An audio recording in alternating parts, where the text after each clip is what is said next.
Welcome back, everybody, to the CHG podcast. What's up? We're here for longer than There 30 it is. minutes because Yeah, I don't have to go work because we have and time. earn money today. David was a good boy and did his homework did. and all that Some stuff. of it. He's I having a still good Saturday. have- He watched some. I still have a paper to write, but yeah. Well, he's kind of. He's been a good boy nonetheless. He's been watching anime. He's having a good all Saturday, drinking some hot cocoa. Dude, from fucking his wife, My made with Hero love. is fucking brutal right now. Okay. Oh, For any of you who think who like didn't watch My Hero because the first couple seasons were like little kiddish and like Naruto or whatever, it's fucking not right now. I just watched one of like the main characters like senseis get a hole punch through them. And earlier in the season there was this girl that was like she had like bunny power, so her like she's a you would simp for her. She's definitely up your style. Like, well, I simp for everybody. Yeah, but on she anime, is all right. It doesn't take much. her legs that like I saw her character design. I was like, oh yeah, RJ would fucking lose it for this girl. She's dark and her legs are thick. Yeah, She's a little darker. darker. Okay. Oh, is she kind of like I don't remember the name, but from Food Wars, the blonde chick with the tan. Yeah, that same style. Yeah, Like but she has white hair because she's a bunny, and she's got like bunny ears. Okay, but her legs are thick. But is she actually a bunny though? She's like a half bunny, half human. Yeah. What? That's her power. So she has like strong legs and stuff. But I didn't like. I mean, she has her power. I don't know how it works. I didn't know like that's what you are. I thought like you just activate. Yeah, no, her quirk. Yeah, that's what you are. Yeah. She actually is a bunny. Okay. And her fucking arm got ripped off, and like it's not just like a clean rip, and it's like and they like wrap it up in some cloth or whatever. No, it's like random strands of like skin are just like dangling off. Like it is. I was not prepared for the brutalness of this season. You had a little bit because like the main character's power always like mangles his arms and stuff, but it was like, oh, they were like purple and bloody and bruised and whatever. But this is next level shit. Like it's real brutal. So anyway, it's pretty gory. It's super gory. Like I can only imagine the parents who've been letting their kids watch this and just like, oh yeah, it's a cartoon show, and then all of a sudden just like, oh, that man has a hole in his chest now. Oh no. Is this season 5? 6? No, what are they at now? It's season. You're not even paying attention. Not at all. It's got to be at least 5. I'm sure it's at least 5. In that show, because I know it takes place in a school, but it's been going for so long. How's the timeline? Are they actually getting older, like in Naruto? No, so there's been no time skip. I would say it's been about a year, like from the beginning, a little over a year from the beginning of the show to now. They've gone basically through one whole school year, and they were about to enter their next before the events that are going on now started. Yeah. Okay. So it's been about a year. Interesting. I do like it when continuity is addressed. I guess that's like the one thing I did notice about Naruto. At least they got older. Which makes sense. It's going for so long. You would expect. That they would. Yeah, but they didn't get older until the time skip. So whatever, they got older. I don't know. I don't know if I've ever seen an anime where like they get older throughout the show. Like it's not just a time skip, but like every so often they look a little different or something. However, I'll take it because even time skips don't even happen that often. For like long running. I mean, look at Pokemon for a great example. Kid is still apparently technically 10, and he's gone through every region across the world in a year. He's a fucking baller, man. He went through the whole Indigo League in like what, a week? And did all of that stuff in between. All of that in a week. Yep. So, I mean, yeah, but we're not even getting that fucking rabbit hole of a more teenager adult. Although on that note of Pokemon, I'm trying currently to download this Pokemon ROM that's called Pokemon Fusion Infinite. I think I've heard of Fusion. Yeah, and it's just like you can fuse different Pokemon together, and they get like their cool designs, and they can like so you can like I don't know. I don't know how it works because I haven't played it, but you can like fuse a Charmander and a Squirtle together. And yeah, so I've been trying to download that. So I'll let you know if I ever get that down. How it and is. make a A chartle. Chartle, yeah, or Chartle. That's actually kind of that's not a bad name. A chartle. That's not a bad name. Squandamander, or a Squamander. Squamander, or a Bulbamander, or a Squabble. A Bulboist. There you go, Bulboist. There we go. Dude, we're just thinking of Pokemon names I right. haven't Game come up Freak. with Come on, shit. get at us. Get at us, Game Freak. Get at us, Game Freak. We got this on But the anyway, block. You gotta get that wrong before you get shut down. They have like 3 versions of it now, so they've updated it. You won't get it while you can. So anyways, guys, welcome back to the podcast where we talk about the gaming industry or gaming stuff in general.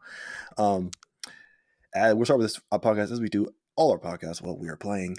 And I have, I mentioned this at the end of last week's podcast, but yeah, Ratchet & Clank games got added. They added the first 3 and Deadlocked, which is the lesser known PS2 title.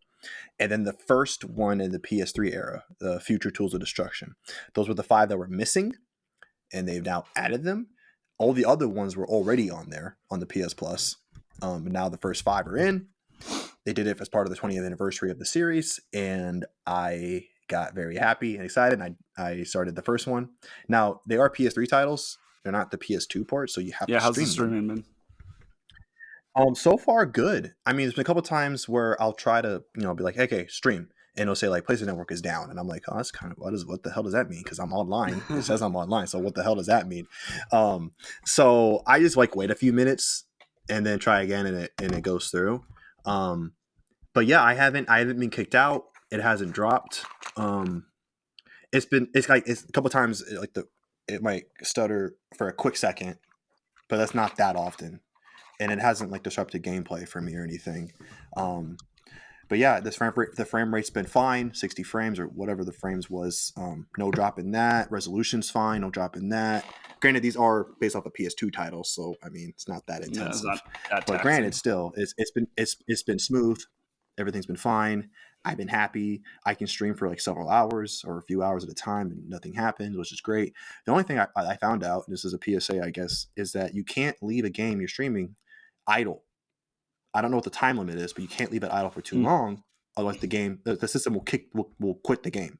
It'll just quit it for you to conserve bandwidth and things like that. Because that's a very valuable resource. And if a system recognizes you're not using it, well, it's going to give it to someone who can, conserve that bandwidth for someone else or something else to use it for. So there's that. So keep that in mind if you were streaming any game. I'd imagine the same thing would happen with Xbox. It just makes sense. Yeah, we don't stream in anything, so we just download stuff, man. All right. And also, I'm not talking to you. Okay. And on that note, I know it's totally different, but I literally went back to a game that I hadn't played in a month. And it was on quick resume, and it just popped up where I left off a month ago. I'm just like, oh shit! I even forgot that I had been playing this game and had shut it down, and it just quick resumed. I'm like, oh, cool. Look at that. What I will say, okay, to kind of, I guess, kind of give a feature back over to my side is that I forgot that I had Neo suspended on PS5, like the disc. I had it suspended. I didn't realize. I forgot I suspended. I thought I quit it. Just quit the game out. And I before I needed to buy a little bit of time, and so I stopped the stream and I started playing Neo, and I was expecting to go through the whole thing. It was like it just popped back up. I was like, oh shit, I forgot I even had this suspended, or I guess quick resume might be the same thing. And I was like, oh snap! So apparently I can have a game suspended and stream at the same time, and I didn't even Xbox, know that. You can have up to 3 games, just like running at the same time, suspended. There's probably an Xbox One. I doubt. I'm sorry, the Series X. I doubt the original Xbox One can do that. I know PS4 can't do that. PS4 it can only can have one game. That solid state drive, yo. Yeah, SSD, man. SSD is life. I mean, I'm not surprised. I've been messing with SSDs on laptops for a long time. I mean, what they can do is out of control. But anyway, so I've been playing Ratchet & Clank, the first one. I've been playing it a lot differently than I've ever had before. So you and I played that game as one of our first series on the channel way back when. And if you remember, there was that final weapon called the Rhino, which was like just a giant missile launcher. It's worth 150,000 bolts in the game, right? Which is a lot for that game. And I was like, I really want that gun, like as soon as possible. Did you just grind so it I out? went through. I did at the end, but up until the final battle, I basically played the game as minimally as possible. So like by that I mean, I only bought weapons that I absolutely needed, and so I played the entire game. I actually bought 3 weapons in the entire game. Two weapons you can find, which I used. But other than that, I went through the whole fucking game with 5 weapons. 5 fucking out of 15. I had a third of the weapons, and I somehow got through. And I didn't buy the health upgrades that you can buy either. I didn't buy either of those. Just like Rhino or nothing. Yeah, literally that. Because I was like, I want this fucking gun. I want this gun. And so, yeah, so I got to the final boss, and I tried him a few times to see if I could just get through him without the Rhino, because I had that gadget where you can buy ammo at any time, like no matter where you are, and so I had that. I mean, the problem with using it though is that there's a pretty big fee, on ammo when you use that, because like I guess a convenience fee, just like fucking real life or whatever. So I had to use that a few times, which chewed up my currency quite a bit. And so I did him I got to like his last bit of his health bar like both times, and I died. And I was like, okay, you know what? I'm not even gonna try this anymore. So I just went back and grinded. I grinded like every level again until I got like 50,000 bolts that I needed left. And I bought that Rhino and I wrecked that boss. And I was like, I'm golden now. I'm good now. So I'm going through the game again on challenge mode or new game plus. And now I'm actually buying the other weapons. I'm like getting all the other skill points and the few gold bolts I couldn't get. And then I'll be able to buy the gold weapons, which will open up the last couple of unlockables in the game, and then the game will be done, and I'll be happy. Yeah. And then I don't think I'm gonna jump right into Ratchet 2 yet, when I finish it, but yeah. And then other than that, I'm playing WRC 6, World Rally Championship 6. And it's just like all the other World Rally games, just a different coat of paint. I don't know how you can fluff it up any differently, but they added this really stupid trophy into this game. It's the only one that has it, I believe.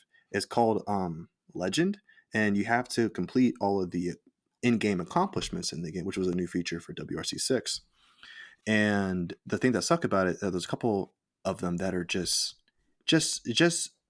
bloated grind, just for the sake of it, where you have to race or you have to travel or drive a total of 5,000 kilometers in the game. But granted, an average rally is somewhere between 3 to 10 kilometers, and there's only up to 6 rallies or stages per rally, and there's only 14 rallies in the game.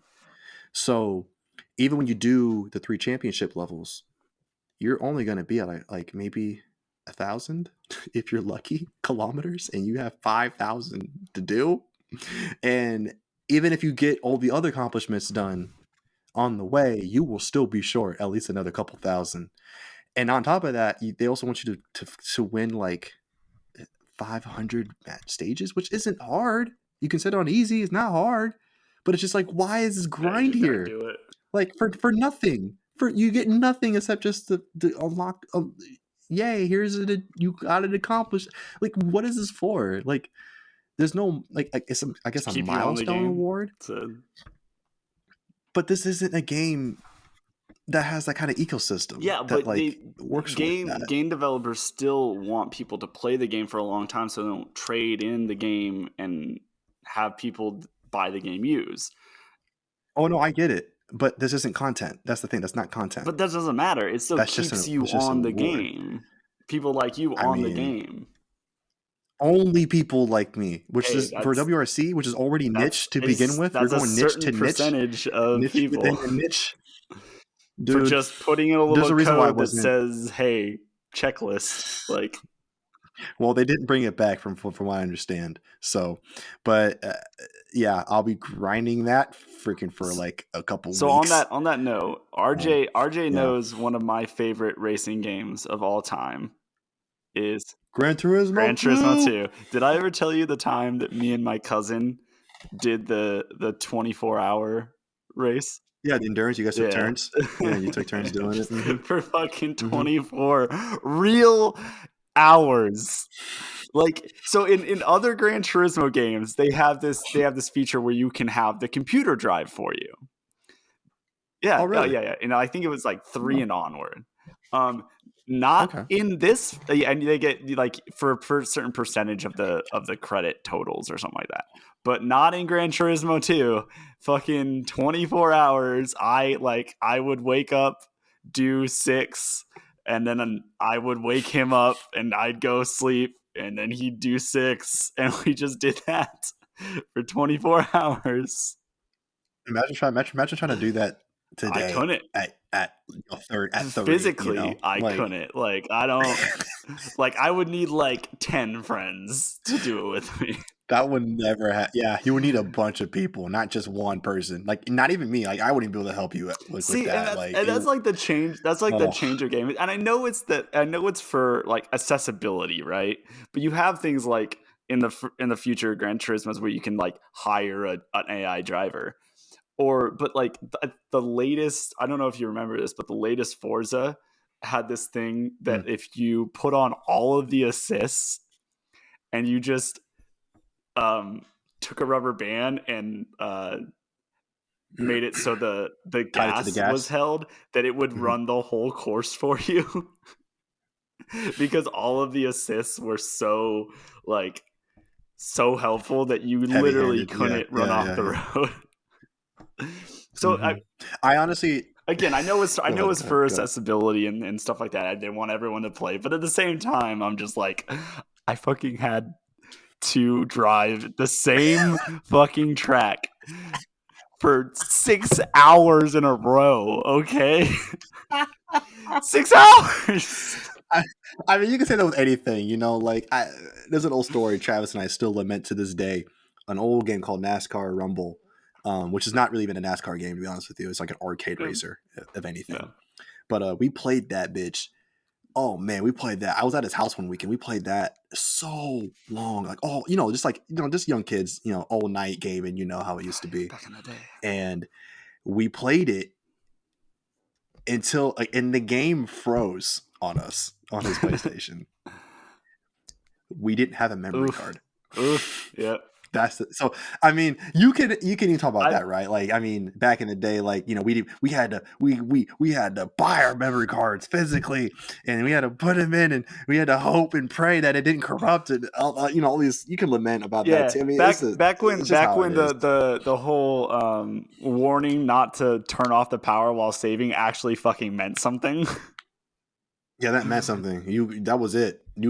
Everything could be Yeah. gone like So in an instant. Do I think that not would be a good mess with that. question for our listeners. Like, what is the most ridiculous thing you've done in gaming as far as like your time commitment to it, or just like the stupidity of that? Like, RJ's done a lot of stupid gaming things in the Oh, name of trophies. oh man, I could. They've all usually been in the name Of trophies, of yeah. trophies. I don't. There's very few things that I've done that I would consider stupid that didn't involve trophies. Because I don't remember anything back in the because like trophies obviously Haven't been. were really PS3 and Yeah. before. So in games of that nature back in the because I didn't play RPGs, right? So There was I no didn't do any of that. crazy grinding or something like that. Some of that really dumb grind stuff, right? So I didn't have to do any of that. So the games I was playing, not really, because like and back then they actually rewarded you properly when you got Yeah, everything, right? So it wasn't really considered when we did stupid. that 24-hour thing, that the car we got from it was dope. And it was really Hmm. cool. And now in Forzas and stuff, they'll fucking hand out supercars like fucking candy, and it doesn't mean shit. Yeah, So yeah. I mean, like I was saying, like okay, well, I mean, I would always, Ratchet and Clank, Spyro, Crash. I would make sure I would get all of those, everything. and didn't care everything to get that final trophy percent or not game completion. But when you got it, you actually got a separate ending, like a secret ending, which was actually like the canon ending. Yeah. At the end of the game. So it's like because I was rewarded, it didn't feel dumb. I mean, I guess if I tried to get, I never did this, but if I were someone that wanted to get the developer times in Crash 3 back in the day, that probably would be dumb because you get nothing for that. I mean, well, you get a platinum relic, you get another different colored relic, but other than that, that's it. But yeah. Tell us. But for trophies, oh man, tell us what's the stupidest thing you've done in the name of gaming. Oh man, the list goes on. That like you're so proud of, but if you told a non-gamer, they'd just be like, "What?" Anyway. Oh, I'm not proud of any of them. So getting the My Kung Fu is Stronger trophy in Mortal Kombat 9 to play, you have to get 24 hours of log time with every character in the game. I'm not proud of that. I'm not proud of that. But anyway, so what I've been playing, same as last week, is just Persona. When I have time to play Persona 5, I play Persona. I got to this boss called the Akumara. And he's like all the other bosses. They've had their own gimmick, and like you have like I died a few different times to each of the other bosses until I figured like, okay, here, this is his weakness. This is the strategy kind of thing. This guy is a fucking dick. Okay, so he like teleports. So he's, at least as of right now, as far as I've gotten, he's more like a support character. He'll do buffs and stuff like that on his guys, and he'll debuff you and stuff like that. And he'll summon 4 minions. And the first 4 super easy, second one's easy, third one's like, as long as you know their weakness, pretty easy. Fourth one's again, you need to know their weakness, but they're still pretty easy. But that's where like he throws a wrinkle in, and you have to defeat them all in the same turn. If you don't defeat them all in the same turn, they run away, and he just replaces them with 4 more of those same guys an infinite amount of times. It's not like you can like you just have to get them to run away like 6 times. No, infinite amount of times. Oh no. So the first time that happens, not a big deal. You know their weakness, you get through it, and you can kill them in 1 turn. The second guys, I did that fucking phase of that fight, and you have to go through every single phase of that fight to get to that phase of that fight. I did that like 8 times, 9 times, and every single time I got to one guy, and he had like, the next hit would kill him, but I didn't have another turn in that phase, and he would run away and it would start over again. And I'm just like, oh, I was so mad. So I'm so pissed. So I had to get out, and I had to I'm currently grinding out some levels to hopefully make my personas a little stronger. So I'll have just a little bit more to take him out. But I was Googling it on how to defeat him, and apparently this has been a problem for a lot of people. They called it, the most broken boss in Persona. So I'm glad I'm not the only one. It's not like I would like rush through it and was just under leveled. It's just a problem for everyone. And in Persona, like you only have a certain number of days until you have to do it. So I have like 18 days left, so I have plenty of time, but I need to just keep on grinding out levels and stuff like that. It also doesn't help that the romance that I chose, because in Persona, if you romance someone, their persona actually gets stronger. So does anyone's that you like have a strong relationship with, but I think persona, the people that you romance, get a particularly strong one. The one that I have chosen to romance, I don't even get her until the end of the game, because she's the DLC character. So why did you choose she's her? So cute. Why? She's so cute. Why would you choose a DLC? She's so cute. No, I was even okay. No, look, I was even considering doing the main chick in your group, because she's like the blonde. She's cute. Okay. But then, so like I was close, like, well, maybe I can do a second playthrough on my New Game Plus playthrough if they have one of those. Then I'll do Kashimura or whatever. But then I went on my school trip to Hawaii, and she was there because she's a first year. I'm a second year. Yeah, I know who she is. So she was there doing her gymnastics thing, and she like snuck up on me at a shop and like grabbed my waist and was like, "Rawr!" And I was like, "Oh, that's so cute." And then she took my heart. Immediate simp. That's it. She's like, "Yep, no, mine. I'm yours. I will fucking sacrifice this entire game, this entire playthrough for this woman." So I will compromise everything for you. That's how you know it's real. Okay. I can see Ryuji just being like, "David, no." And you're like, "I can't. I'm sorry. I can't. I got to." Did you see the face she made? That is kawaii. That is like the definition of kawaii, like straight up. So I'm gonna have to do some grinding to be able to pass this boss. So that is hilarious. That is, dude. I'm almost worried if you ever go to Japan, you're gonna see some kawaii chase and be like, "Ah!" No Japanese girl in Hawaii has red hair like that. Like that was another thing. She looked bomb with her red hair. True. Yeah, I know who that is. Yeah, I know who she is. Yeah. Okay. Well, that's that. Yeah. All right. Yeah, Persona U. I feel like I'm gonna be playing WRC 6 as long as you're playing Persona. Dude, there's so much. There's so much in this game. Yeah, and there's so much. I'm 100% doing a New Game Plus or another playthrough, either to romance the teacher because. Oh yeah. Or which is funny that that's even an option. Well, no, there's like the fact that's even an option is hilarious. There's 3 adult characters that you can romance. Like, why is that okay? Like you have the teacher, you have the nurse, the doctor, the emo doctor, and then you have the drunk freaking newspaper article girl columnist. Okay, I haven't seen that person. But it's just like, you want to talk about compromising. That's gonna compromise some shit, right? For those people, they don't even have personas. Like, I know they're not even party members.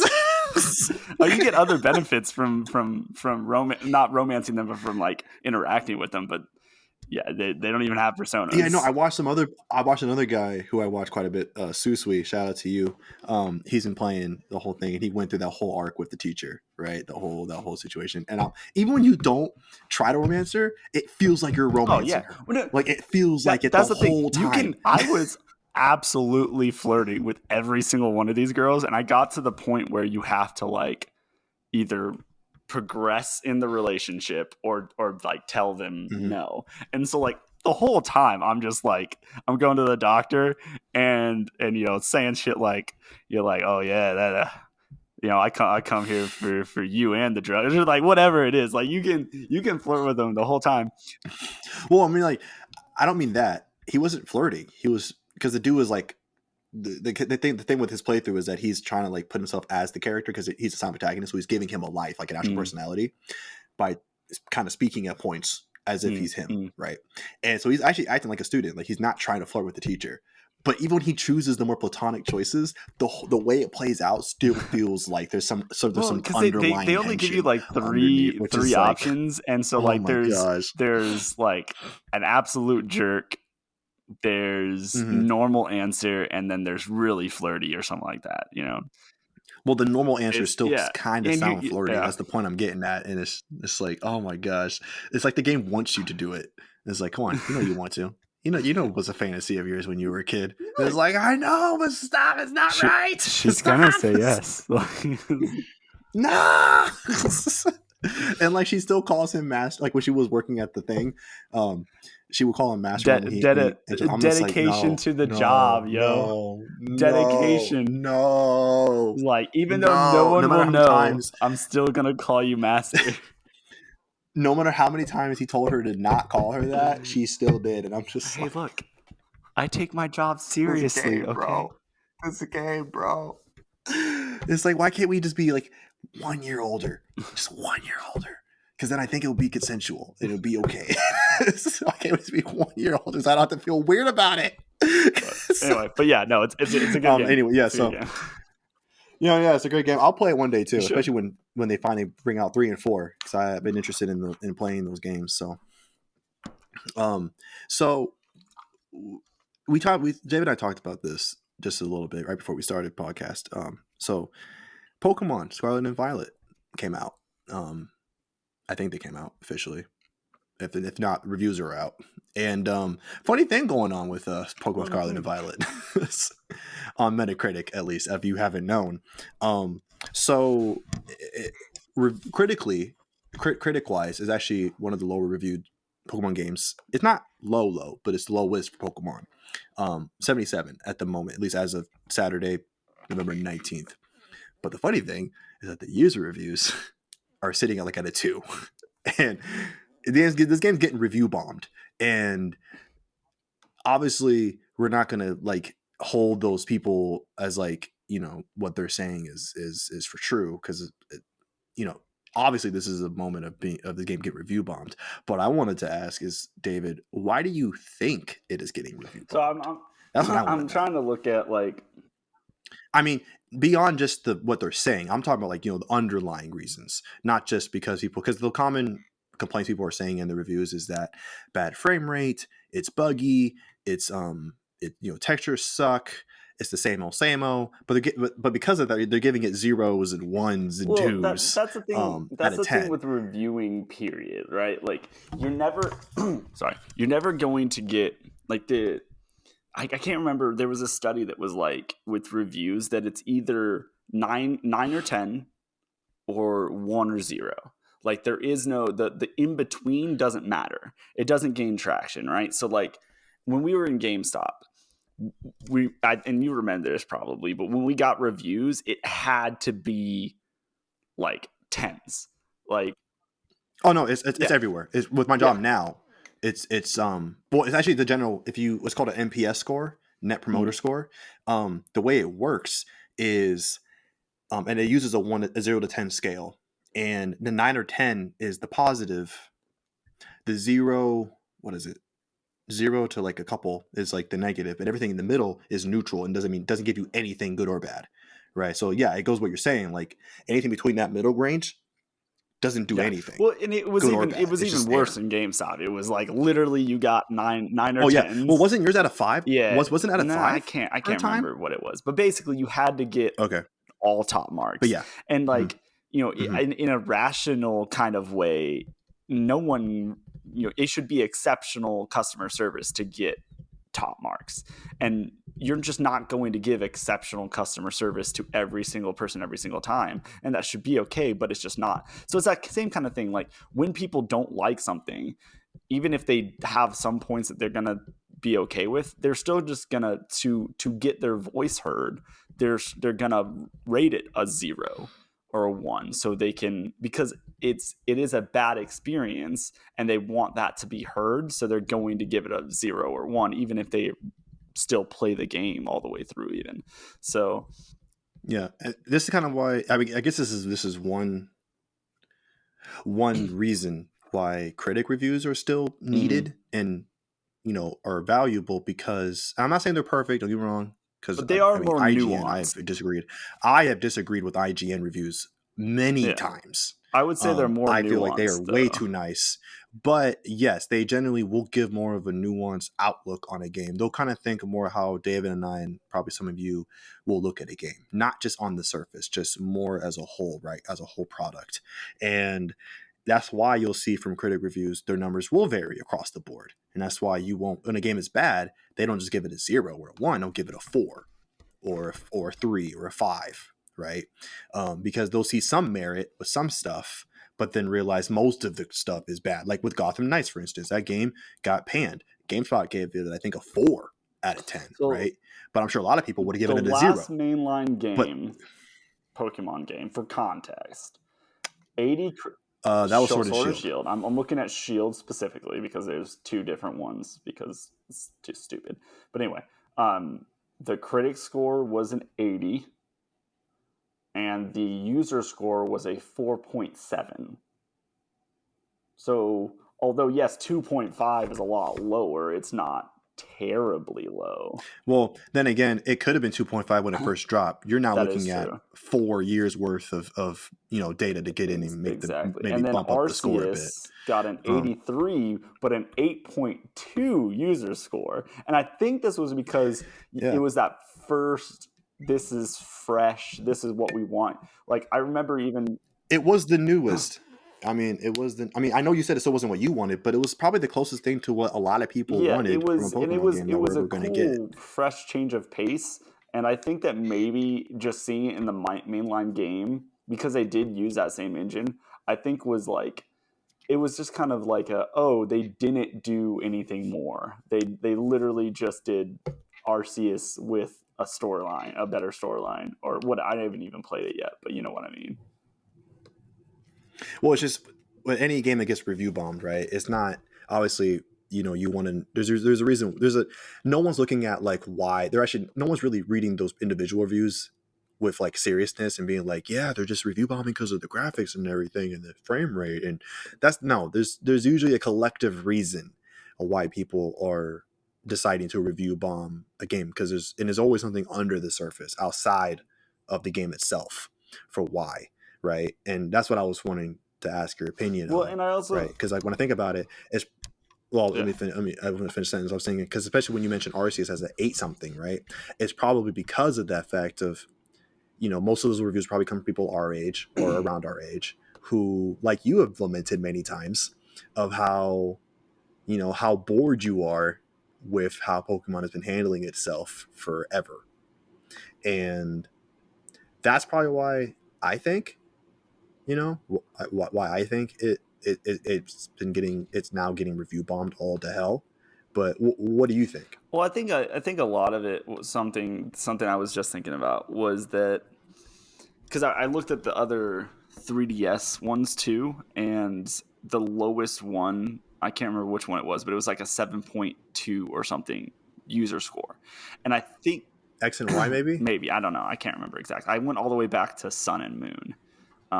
And the lowest I saw was like a 7.2. Well, X and Y was the first 3DS ones. Oh yeah, that's right, X and Y, and then But anyway, what my point is that like when you had it on DS, I think there was this feeling of this is the max. Like we've maxed out what we can do for Pokemon on this system, so I think people gave all those games some grace because we never expected anything more. Like, I mean, I did, as far as I wanted Pokemon to follow me outside of the fucking Pokeballs, like in Heart Gold, Soul Silver. That you've known me forever. That's always been my complaint. You saw it once. And you're like, this needs to be the way. Why the fuck hasn't it? Anyway, so I digress in that. And I mean, I also had the complaints of like poor antagonists, poor rivals, stuff like that. But for the most part. We were like, this is just as far as Pokemon can go. But then we get this switch. We see things like Breath of the Wild and other games playing on the Switch, and are like, holy, this we can do some good shit with this system. Now Pokemon do that. And they still haven't, right? Like the first one, we were like, oh, first one's on the Switch. They didn't have time to really. Do you consider? Wait, when you say first one, are you talking about Let's Go or not even Let's Go? Because I think Let's Go looked better than Sword and Shield. But I was wondering when you say the first one, Sword and Shield would be the one about? That like the one I'm really talking about. But it's funny that Let's Go looks, in my opinion, looks better than. It looks a bit brighter. Just I can say that. I just like the models better, like the Pokemon models on the overworld. I like them better. I just liked it better. It was more. It was still Pokemon in the top down version, but it had 3D sprites in the overworld, and they looked clean and good. And in Sword and Shield, the draw distance pop in was weird. Arceus was kind of the same way. Like the draw distance to pop in the models were sometimes weird and stuff like that. But anyway, so we get Sword and Shield, and we kind of give them an excuse like, oh, it's the first one. They didn't have time really to draw out everything, even though Breath of the Wild came out before that. But whatever. And then we get Arceus and we get excited again because, like they are changing things. They are trying to figure out the new step of Pokemon. And then we get this, and again, haven't played it, but my guess is that other than the little Arceus elements, it's probably the same formula. It's, you're probably... I mean, apparently there's supposed to be 3 different pathways you can take at any time in any order, which that's supposed to maybe give you more like freedom. What they had in that's what I've read. You can do in Sun and Moon. You can do the trials in almost any order. I don't know. I mean, well, I mean, so like there is a traditional 8 gym, go down the league, and then there's like 2 other entirely different pathways to go about the game. I just think that it might be just that Pokemon fans are done giving, excuses to the Pokemon company. I think that. Or giving grace. Giving grace to the Pokemon company. And it very well could be that there is a lot of glitches. And that's the thing I think also Pokemon fans have to understand, and any real gamer has to understand, is that the Switch, and when you start doing more and more complicated things, and the Switch allows you to do a lot more complicated things than the DS, games will have glitches. The reason why DS games typically did not have a lot of glitches was because they were really simple games that didn't require a lot. So there wasn't a lot of shit to go wrong, and they could test them easier.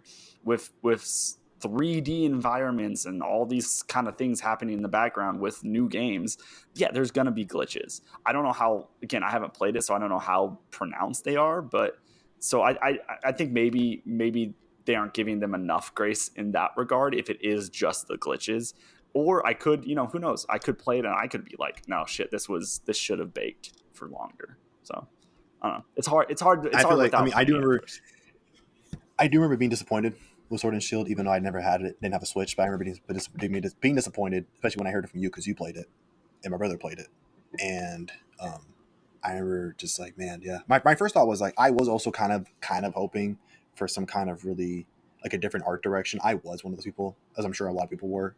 We let Pokemon Let's Go do his thing. Right, that was supposed to be like a whole separate thing anyways. We're like, whatever, who cares? Do your thing. But then Pokemon Sword and Shield, I was thinking, I really was kind of hoping for like some kind of like a more graphical representation, right, of the Pokemon game. Like, I mean, not necessarily realistic, but some kind of like more kind of like Ratchet and Clank, really good high definition, but still cartoon, right? Still cartoonish, but looks really, really good and detailed. You know what I mean? Like that's how I was kind of just like really go into the anime aspect of it and just make it look like a really good anime you can run around in. Yeah, a really nice, really super sweet stylized anime could work too. Yeah, but I was kind of hoping that too. So when I didn't see that, I was like, oh, that's a bit disappointing. But what I will say is, because Pokemon's been, Nintendo's generally really quiet when it comes to development until like years after the fact, and then they start talking about stuff.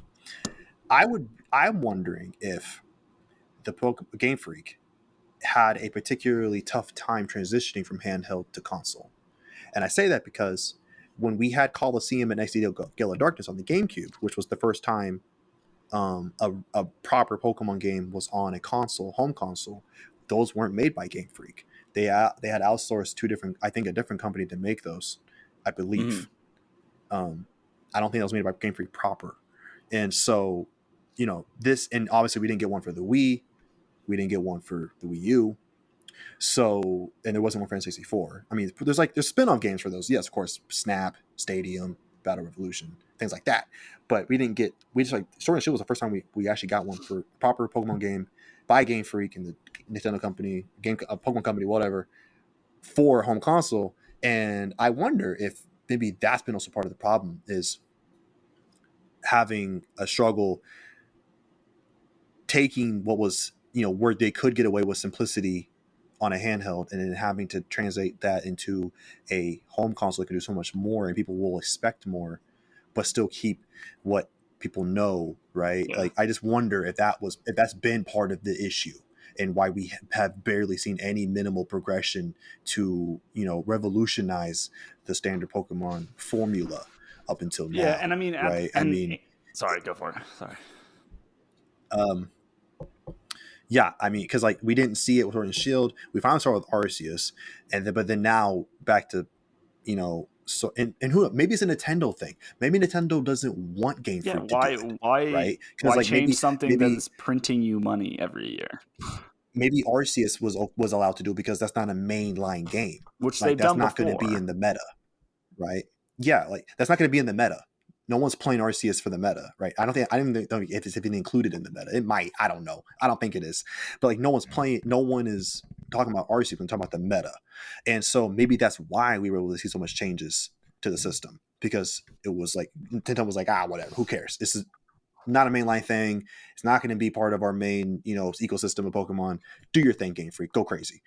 But now when they go back to, Scarlet and Violet, that's the main thing. They're like, all right, back to the back to the status quo. Let's get back on it, boys. All right. And so I don't know. Maybe that's part of it too, because we don't know. Because Nintendo's really kind of closed lip when it comes to this kind of stuff.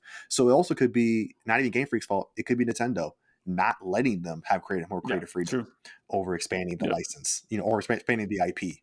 That could be Yeah. it too, And if that is the case, that really sucks, because I mean, like you said, Breath of the Wild revitalized that entire series. And the thing is, Mario Odyssey, it didn't even really Yep. need to. Like, they could have came out with another Legend of Zelda in the same framework of all the other Legend of Zeldas, and it still would have been received positively, as long as it was a good classic Legend of Zelda game. They didn't need to do Breath of the Wild, but they fucking did, and it's I never played a Legend of Zelda game prior to Breath of the Wild, like all the way through. It just wasn't my type of game, and now I'm just fucking loving it. And from what I have heard, people who have played Legend of Zelda games prior to this one also loved it. So they had their cake and ate it too. So yeah. And I don't. So I mean, yeah, I don't know. Mario Odyssey, not so much revitalized, because it still kind of feels like just a bigger, better version of Mario 64 true. and like the other ones. But I mean, Mario 64. I mean, how do you, you know what I mean? Like, I don't know how you do better. I mean, Mario Galaxy, I think people say did make that better. But then even from then, how do you go past that? You Like, I don't, combine both of I them feel like together and you make Mario Odyssey. all you do is just keep perfection. You can't do better. All you can do is just keep that level of perfection. So I don't think Mario Odyssey revitalized the series by any means, but obviously it kept it going, right? It keeps it alive. See, but yeah, Pokemon really hasn't given that same love, and it's just kind of sad to see. I'm fairly confident, and maybe I would fall on my face if I ever actually got this opportunity. But if I was like the director of a Pokemon game, I am okay. fairly confident that I could make one of the best Pokemon games of all time ever made, huh? What you need to critically, do. and with like older fans like us. Now, what I'm not confident on is if it would sell as well as these manufactured Pokemon games that we've been getting. But I mean, we've talked about it so many times on this channel. I just can't see that not everyone wants a rival that is actually a rival. Because like you look at fan made games and look at what they want, what they put in the fan made games that make fan made games popular. A lot of it is that the rival is good, that he can beat you and often will beat you.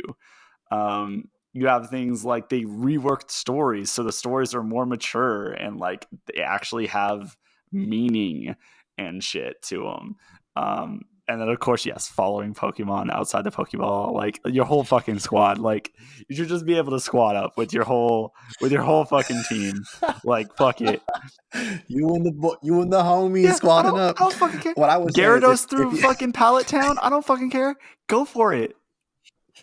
This is a fucking video game. What I will say, what you want then is to first of all hit the lottery. That's first thing. Hit the lottery, and then when you do that, get in. This is all in secret, hush hush. All right, I'm just top confidential. The White House can't even know about this. All right, what you need to do is find the best fucking modders you can find. Right, pay them like as if they're regular employees. Make a tiny little studio, all remote, so they can't find you in one place, and then have you all work on this mod, the greatest Pokemon mod ever made, right?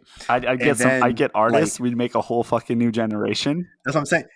Yeah, and then you get a whole basically make a studio without actually being an official studio, right? So get a whole thing set up. The new typing would be nuclear. The new typing would be nuclear. There you go. I'm stealing that from a fan made game. I'm just gonna put that out right now. Okay. I mean, maybe grab some of those fan-made creators, get them involved, so you can get their input on like what they did. Get like just the top people, right, in the modding community, and like artists and illustrators, and get all that stuff, right. Get them all, make the greatest mod ever, sell it, but have all the proceeds go to some charity. So it's like Nintendo would still shut that shit down. And then. Oh, I know. That's why it's all in secret until it releases, and then it releases, and then but keep a copy of it, and then when Nintendo inevitably shuts it down, then you go to the Pirate Bay and then you put it on there to keep it alive. And then if that fails, then you go to the dark web and you put it there because they won't go to the dark web. And then yeah, that's my plan for you. But anyway, so we're gonna wrap up with the some positivity. Yeah. And I want to ask David. So in the U.S., it is the weekend before Thanksgiving. Yeah. Thanksgiving is a little early. So it's the 24th, the last Thursday of the month. And so what I thought was, let's talk about, or let's just make one or two things in gaming that we are grateful. In gaming that we're grateful. It could be a game. It could be a game, a franchise, a thing from back in the day, now, in between. What's projected in the future, just one or two things that you have been grateful for or you're happy for when it comes to I am grateful that for Xbox Game Pass. I mean, yeah, sure, yeah, that's one of them. I'm grateful that I grew up in an era of gaming that was before microtransactions, that was before over monetization of the industry. I am thankful that I was getting mad about season passes. I'm thankful that is what online passes. I'm thankful that I was getting angry over online passes and season passes and DLC split into like 3 different sections or whatever. Like I'm thankful that that's what I was dealing with when I was growing up in gaming, instead of all this shit with like the same Call of Duty for the umpteenth time, Pokemon not innovating for the umpteenth time, Blizzard games wanting your phone number, all this sort of stuff. I'm still living it, but it's affecting me differently just because now I'm an adult and I don't have time. Like, it's not my life anymore. So anime is your life. Anime is my life now, and their monetization practices have been the same for a long time, and it's still working. It should change. Pay fucking voice actors what they're worth, but and animators too. Yeah, animators more, but. Animators! Oh gosh, yes, animators, man. Those guys are. I don't know why you were in that anime. It hasn't affected my enjoyment of the product. You just watch that anime and think nothing of it. All of those animators toiling, just trying to get you that content. I still want to support them. I still need to support them, so I'm going to watch that anime. But yeah, so that's what I'm thankful for. Is that I'm a fucking boomer gamer. That's like back in my day. Dude, we're boomer gamers. I'm glad I didn't We grow are up boomer gamers with now. in this day and age when people don't respect the fucking art. That tells you how fast games have moved when we can be about 30. Well, you're 30, I'm about 30, and we're boomer gamers. Like, we're still millennials. We are like we were born in the 90s. We're Like boomer gamers though. that wasn't that long ago. But yeah, when it comes to gaming, we're kind of considered boomer gamers, and it's wild to think about. You know what I mean? I mean, people who are even like 27, 6, they could sometimes be considered that too, because they remember a time as well. I think if you, like, they remember that exact I would same say thing. if you grew up, if your main gaming system was the 360 and PlayStation 3, PS3. you're in that generation. Yeah, you're probably if you grew up playing it, not like after the fact, like in between 2006 and 13, right? Then I probably agree that with and that. before. Yeah, I think that's like the minimum cutoff. Yeah, before. Yeah, of course, before. I'm grateful for having to have been able to go through the era of midnight releases. Yeah, you always come back to that because not just because of yours, just and I went to some. I mean, yours definitely took the cake, but like I went to some of those, I mean, and then when it came 9 o'clock releases, that was still cool to, play the game, it was just a little less. line up and get it at launch. And yeah, it was a little less for sure. But like, to be able to like actually, it's kind of like movie premieres for the same thing, like you line up and you're back in the day when Harry Potter was still big, getting, for the book, the book releases, waiting in line for I did that one time. I think for the 4th book, I think I did that. Your wife's least favorite, but yeah, I remember doing that. And we were. This is something that makes me feel really old. We were fucking alive for the first ever MCU film. I know that sounds weird. Iron Man. Wait, are we considering the Iron Man or Hulk? Iron Man. Iron Man technically is the starter. Yeah. 2007. Yeah, that wasn't. I mean, it was a long time ago. It doesn't feel like a long time. It doesn't feel like a long time ago. Well, I mean, that's the same thing how you say about that was the PS360 era. It's just same time frame. So, but yeah, I mean, those midnight 9 o'clock releases were amazing. I didn't go to a lot of them, but it was just cool to be in, like, to know that atmosphere existed, to like have a game come out, like especially COD, right? That was always exciting to read about the latest COD, like financials for me, because I'm a freaking business nerd. But it would like, okay, Modern Warfare 3 comes out, Black Ops 2's coming out, right? And then like midnight release, right? And then the next morning or the next afternoon is like Activision reported $100 million 24 hours, and I'm just like, oh my god. Just like, so like to be able to go through that, and then obviously yes, it's working Destiny's midnight release with your boy, that boy over there, who did probably the peak. He's never been able to top that level of like managership. It took fucking long. That was before I was a manager. I was ASL.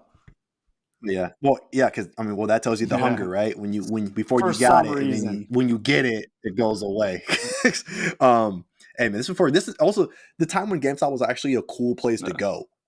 That kind of fills in with that, right? Because obviously GameStop was usually the place to go for your game pickups and stuff, and that whole atmosphere, like GameStop was a dope ass place to go. Dude, remember when I had a deal with fucking Papa Murphy's to get free pizza? Yeah, that was part of that midnight release, was you getting a hell of a bunch of pizza. We had a Halo tournament. We had a shooting Halo gallery tournament and everything. Everything was there. It was awesome. And so, but like today, it's like, just pre-downloaded on the system. Woo! I'm excited to play this by myself. Don't have to go nowhere. Woo! I mean, and that works for you. You do you. But if you're old enough to remember actually being amongst other fans of a game you all love, it was like mini conventions. It's just like kind of very small, tiny slices of a convention for a very particular game. If you're old enough to, and then you have that one person that's there for like Hello Kitty, like we would have some of those sometimes where we'd be like No, launching no, no. Call of Yeah, yeah, yeah, Duty, yeah. and it's like Call of Duty, Call of Duty, Call of Duty. Some dude's just like, oh yeah, I'm here for Oh, yeah. whatever random I'm here for the. JRPG I'm here game for the. came out. I'm here for the JRPG. I'm here for the Neptunia Mega Dimension game. It's It was like, like, wait. Oh yeah, we did. We did yeah, get one yeah, of those we in, had to didn't like we? find the one copy of the JRPG Yeah, game. yeah. Because technically, like that was usually usually some of the only ways some games would get that midnight or 9 o'clock release because it came out on the same day Yeah, as a bigger yeah, game, and so because we can sell you anything, it's not just that game. You can pick up anything you want because we're open, right? Or our tills are open and everything. So, and people took advantage of that. Yeah, people took. I did that with Ratchet and Clank because it came out the same day. No, Mirror's Edge, one of the two. Mirror's Edge, I think. It came out the same day as Dark Souls 3. And I remember doing that release. People were waiting in line for the 9 o'clock no, release. And we were like, I know, I think we were working with you. probably. Because we were like, who's here for Dark Souls? And I was like, who's here for that Mirror's Edge? And I was like, yeah, those are my people. There's like 3 of them.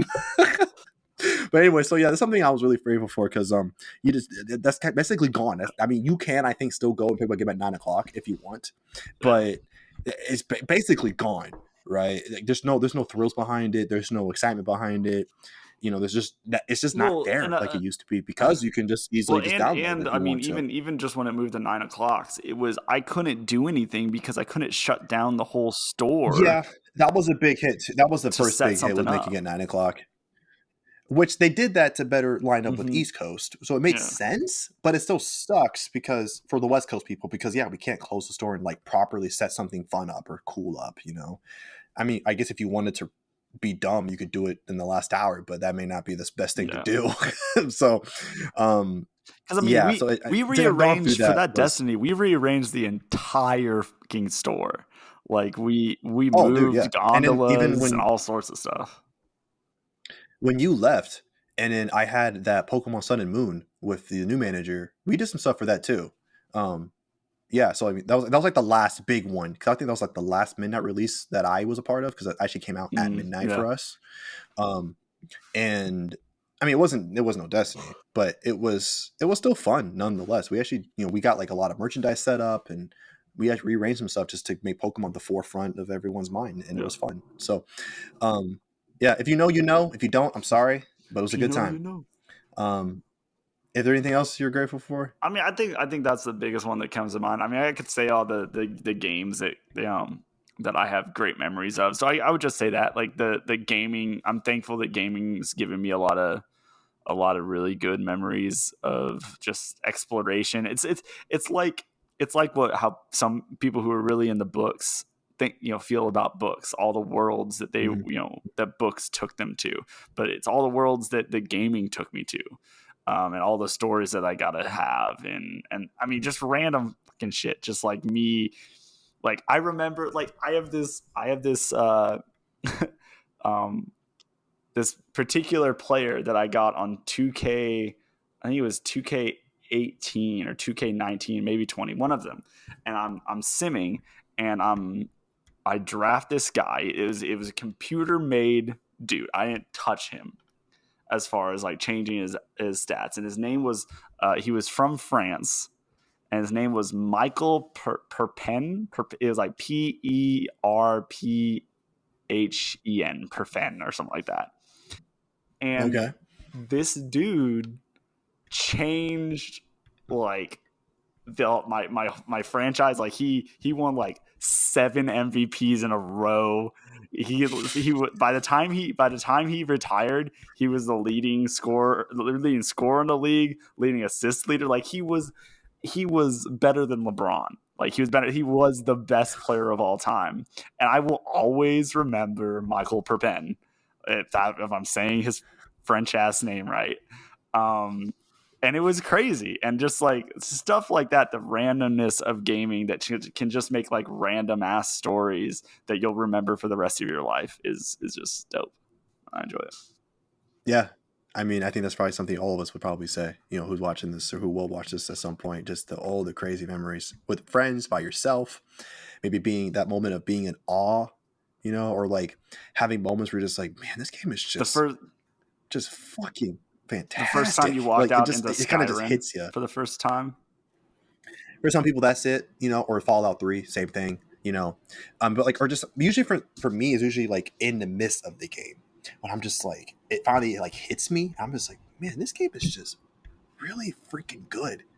For whatever reason. Like I've had that a few times. I had it with Tomb Raider, the reboot. I had it with Ratchet and Clank. Well, man, both Tools Destruction and Crack in Time on the PS3.